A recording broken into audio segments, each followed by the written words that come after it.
include one to outline the saddle area. We'll be using examples of two dentures. The first denture would have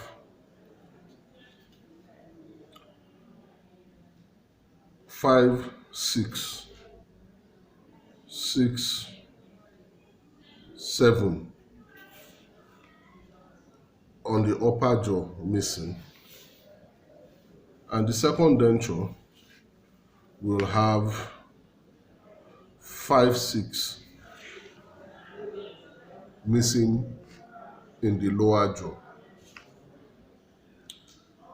The steps include: 1, outline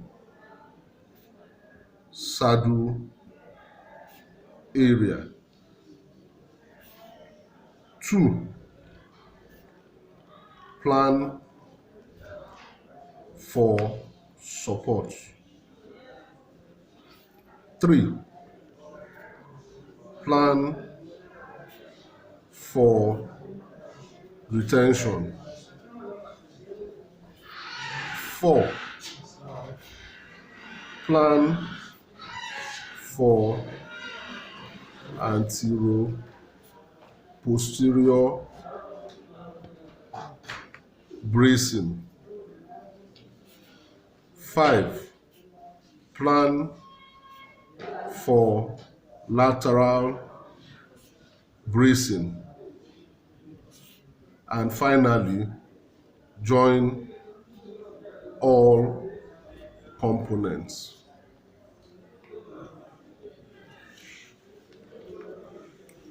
For the first case, now when you are designing,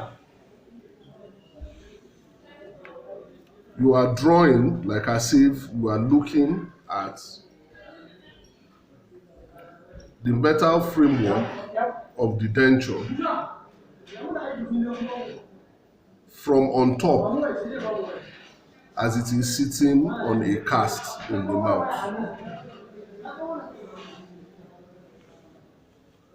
If you look very well at the prepared drawings here, you will see that the cusps and all the cingulums are well represented. It is for a reason. When your design is being marked, it is not how beautiful it is. It is how much it shows your understanding of the principles of partial denture design. For the first case, there are two saddles, one on the right and one on the left. This upper jaw has this as the right side and this as the left side. The missing teeth are 5 and 6. 5 and 6. So our saddle would be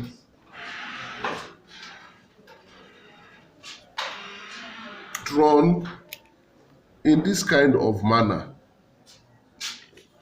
so that there is space laterally that we can draw other components.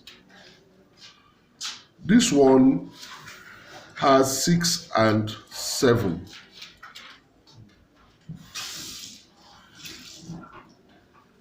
Six and 7. This is a Kennedy class 3 modification 1. Note that the Kennedy class is in Roman numerals and the modification is in Arabic numerals. The next thing is to plan for support. What kind of support do you expect for this?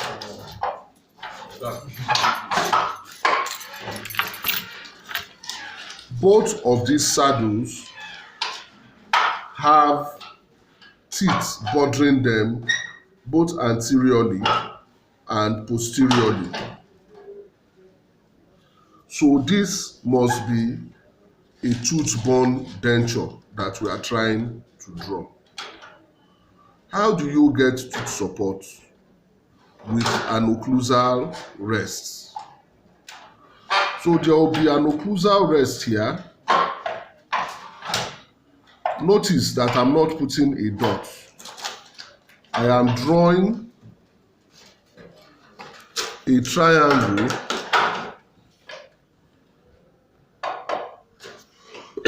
with rounded margins. So I have supported these two saddles. The next thing is to plan for retention. The easiest clasp assembly to fabricate is the 3-arm clasp. And except there is any indication otherwise, it should be the clasp you draw first. To draw the 3-arm clasp, I draw a clasp. Now look, the base is wider than the tip.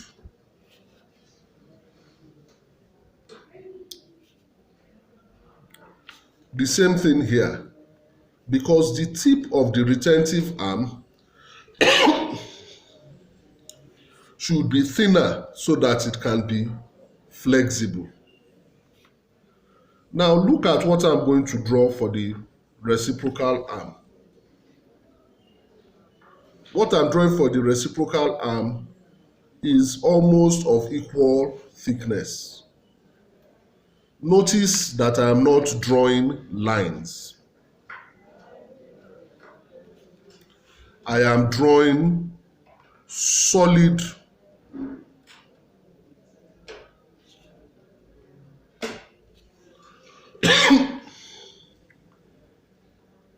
I am drawing solid objects. So I have taken care of retention. I can tick this, and tick this. What is my plan? So in the notes you are given, saddle,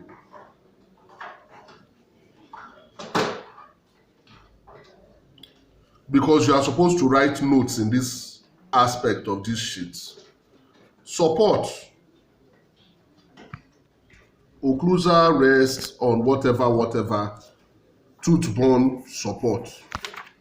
Retention, 3-arm clasp assembly on whatever. Because it is not everything that you can draw in a design if you are looking up. You know that this clasp assembly, for instance, has a proximal plate between the saddle and this abutment. But you cannot draw that because you cannot see it from on top, as the occlusal rest will block it off out of your view. So antero-posterior bracing, you will write proximal plate on guide plane and you list the teeth. Lateral bracing. Bracing means wedging. Anteroposterior bracing means what will prevent the saddle from going back and forth. So lateral bracing means what will prevent it from going from side to side.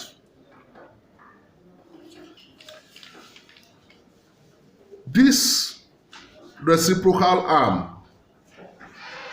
will provide lateral bracing. The same thing with these two reciprocal arms. The proximal two-thirds of both of these retentive arms will provide lateral bracing. Now, the acrylic flange, which you can draw as something like this, would also prevent lateral bracing, or will also provide lateral bracing. So finally, you cannot put another flange on the palate. If not, this will not be one single unit. So notice my major connector is only touching the saddles. If this denture wants to shift this way, this major connector would hit the palate and stop it. So the major connector is also providing lateral bracing. So clasp arms, which you will list, acrylic flanges, which you will list, and the major connector. Joining all components, you will state the type of major connector you have used. And in this case, this would be either called, if you call this a mid-palatal plate, you will get away with it. If you call it a posterior palatal plate, you will get away with it. So, major connector, you say what it is. Now, a class 3 on one side alone, a unilateral class 3, is something that examiners try to use to confuse students. Because if I put, notice in the mandible,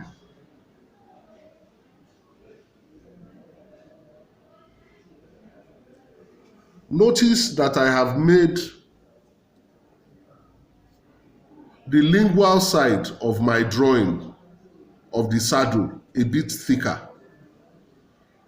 This is not a mistake, it's to ensure that I have space to draw the major connector at the end of this design.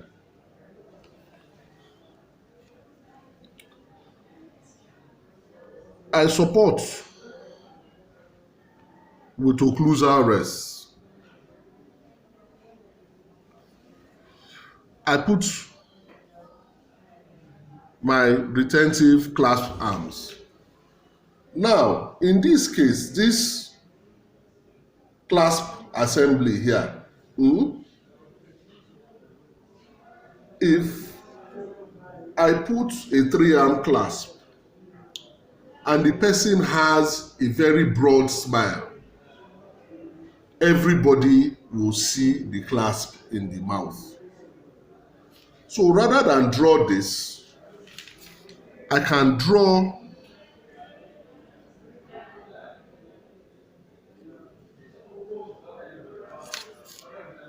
something like this.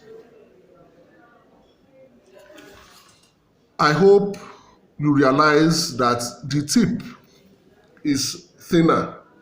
There's a major connector going out. This is how you draw a gingivally approaching clasp arm. I put my reciprocal arm and I put another reciprocal arm. Now, if you remember the principles of partial denture design that you people wrote last, a denture must always have bilateral symmetry. So there's nothing on the other side. I know it is.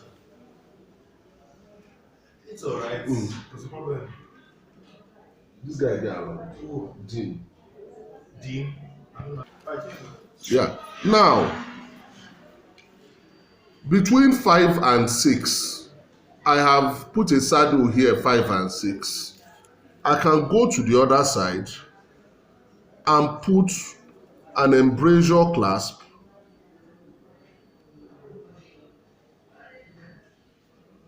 around 5 and 6.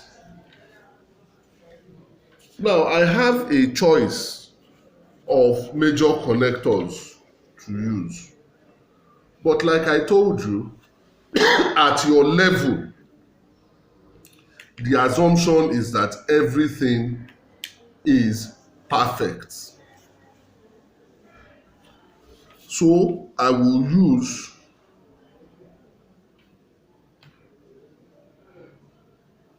a lingual bar.